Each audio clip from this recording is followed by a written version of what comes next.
Ein Kamin, der ein Ende macht mit dem platten Feuereffekt herkömmlicher Elektrokamine. Wie brennt er? Mit Wasser.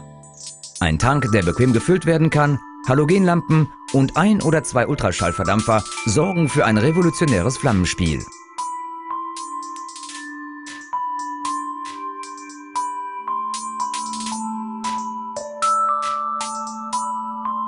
Plug and Play. Mit einem gefüllten Wassertank brennt der Kamin rund 8 bis 10 Stunden.